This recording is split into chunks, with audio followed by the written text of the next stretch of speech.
તમારા જીવનનો turning point કયો કીર્તિભાઈ? ક્યારે એવું લાગ્યું કે હવે કીર્તિભાઈ આવી ગયા છે, હવે અહીંથી ક્યાંય નહીં જાય? 2006માં રાજકોટ રહેવા ગયો અને 6ના એન્ડમાં ત્યારે શંકર ભગવાનનું ભજન નગર મેં જોગી આ છેલ્લા 2005 કે 6 થી 2-3 વર્ષથી ખૂબ ગવાતું.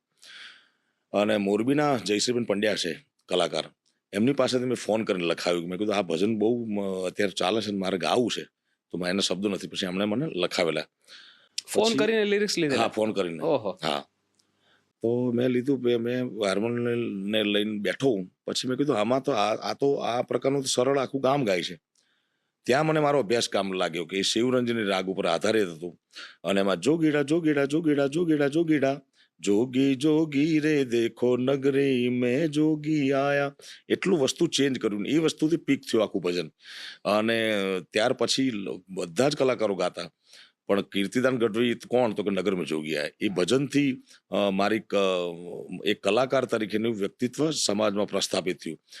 કોઈ પણ એક્ટરને કોઈ પણ એક ફિલ્મ જોઈએ, ગુજરાતી કલાકારને કોઈ પણ એક ગીત જોઈએ, એક ભજન જોઈએ, સાહિત્યકારની એકાદી વાત જોઈએ, કોઈ પણ વસ્તુ એક હિટ થઈ જાય એટલે ક્લિક થઈ જાય. એટલે મારા જીવનમાં મને પહેલા વહેલા આશીર્વાદ મળે શંકર ભગવાનના. નગર મેં જોગી આયાથી ગામમાં અને લોક કલા ક્ષેત્રમાં હું પ્રસ્થાપિત થયો. કીર્તિદાન ગઢવી એટલે નગર મેં જોગી આયા. થોડું થઈ જાય કીર્તિભાઈ. नगर में जोगी आया, यशोदा के घर आया, के आके अलख जगाया, सबसे बड़ा है तेरा नाम भोलेनाथ भोलेनाथ भोलेनाथ. नगर में जोगी आया, जोगीड़ा जोगीड़ा जोगीड़ा जोगीड़ा जोगीड़ा जोगी जोगी रे देखो रमता रे जोगी आया. આ જગ્યા આટલી મેં ઉમેરી અને એમાંથી શંકર ભગવાનના મને આશીર્વાદ પ્રાપ્ત થયા અને લાખો પ્રશંસકોના આશીર્વાદ પ્રાપ્ત થયા.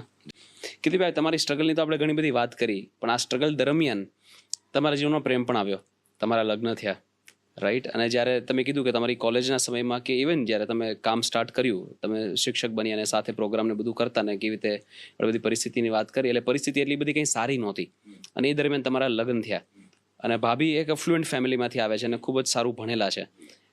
તો આ કેવી રીતે સેટ થયું અને તમારા સસરાએ કેવી રીતે હા પાડી કે અહીંયા હું મારી દીકરી આપી શકું? એમને એવો કોન્ફિડન્સ કેવી રીતે આવ્યો? એમને મારા સસરાને મને વાત કરતા, એમણે પછી વાત કરેલી મને કે 2-3 સારા કોઈ ઓફિસર હોય, કોઈ પોલીસ ઓફિસર હોય, એની સાથે સગાઈ નહીં. સોનલ, મારા ધર્મપત્નીનું નામ સોનલ, જેનો મને ખૂબ સહયોગ મળ્યો છે, ખૂબ સપોર્ટ મળ્યો છે. એની સગાઈની વાત હતી, પણ કે મારે એવા દીકરાને મારી દીકરીને પરણાવી છે કે જે દીકરો મારી દીકરીને પ્રેમ કરી શકે અને પાવરફુલ હોય. આપણા લોકજીવનમાં ગામડામાં કહેવત છે કે વરમાંથી ઘર થાય, ઘરમાંથી વર ન થાય. એટલે છોકરો પાવરફુલ હોવો જોઈએ. ત્યારે હું નોકરી કરતો સિંહોર ધોળકે મ્યુઝિક કોલેજમાં, 2 વર્ષ સંગીતનો પ્રોફેસર હતો. એટલે હું જોવા ગયો ગાંધીધામ, તો મારા તરફથી તો નક્કી જ હતું કે ભાઈ આપણા તરફથી આનાથી ઉત્તમ આપણને છોકરી કોઈ મળશે નહીં. પછી મારા સસરાએ ત્યારે કીધું કે તમારી અનુકૂળતા હોય ત્યારે તમને મળવા હું સિંહોર એક દિવસ આવું. સિંહોર મારો 8x10નો રૂમ, 2 વર્ષ દરમિયાન મેં નોકરી કરી. એમાં બાજુમાં કોમ્પ્લેક્સમાં એક રૂમ ભાડે રાખીને રહેતા. તો એ રૂમમાં મારા સાથે રહ્યા મારા સસરા. એમને એ જોવું હતું કે આ છોકરામાં પાવર કેટલો છે, પાવરફુલ કેટલો છે, એની વિચારધારાઓ શું છે, કેવો છે. એટલે 24 કલાક રહી અને પછી મારી સાથે સિંહોર રહ્યા. અને પછી બીજે 2 દિવસ પછી જવાબ આવ્યો કે આપણી સગાઈ નક્કી. એટલે મેં પૂછેલું એમને ઘણા વર્ષો પછી, લગ્ન થયા પછી, કે તમને શું, તમે કેમ આવ્યા હતા? તો કે હું એ જોવા આવ્યો હતો કે છોકરો પાવરફુલ છે અને મારી દીકરીને પ્રેમ કરે છે. મેં એ 2 ગુણ તારામાં જોયા. ત્યારે તો હું શૂન્ય હતો ખાવું, કારણ કે મારે 8,000 રૂપિયા પગાર હતો ત્યારે. 2001માં મેં 2000માં કમ્પ્લીટ કર્યું master of perform art Baroda music કોલેજથી. સીધો મને નોકરી મળી ગઈ સિંહોર. એટલે એમણે મારા પાત્રતા એ જોઈ કે આ છોકરો પ્રેમાળ છે અને પાવરફુલ છે. કેવી દુરંદેશી. બિલકુલ. એટલે એક કિસ્સો એ પણ તમને કહું કે મારા લગ્નના રિસેપ્શનમાં ઓસ્માણબેનનો કાર્યક્રમ અને પ્રવીણભાઈ વેગડ સાઉન્ડ, અત્યારે મારા મિત્ર છે, મારી સાથે આખા વિશ્વમાં કે ગુજરાતમાં ગમે ત્યાં હોય, એ માઇક વગાડવા આવેલા સાઉન્ડ લઈને. એટલે એ વિચાર, કારણ કે એને તો એની 15 વર્ષની ઉંમરથી એ સાઉન્ડ વગાડતા. નાણ બાપુથી માંડી પ્રાણલાલ વ્યાસથી સમરસિંહભાઈ સોઢા, નાનો ડેરો, લક્ષ્મણ બારોટ, બધા જ સાથે એને કાર્યક્રમ કરેલા. તો એ જોવે કે આને આટલી સારી છોકરી કેમ આપી હશે. પછી એને મારા સસરાને પૂછ્યું એ મારા સસાએ સેમ જવાબ એ આપ્યો કે એ છોકરામાં મેં પાવર જોયો હતો અને પ્રેમાળ જોયો હતો.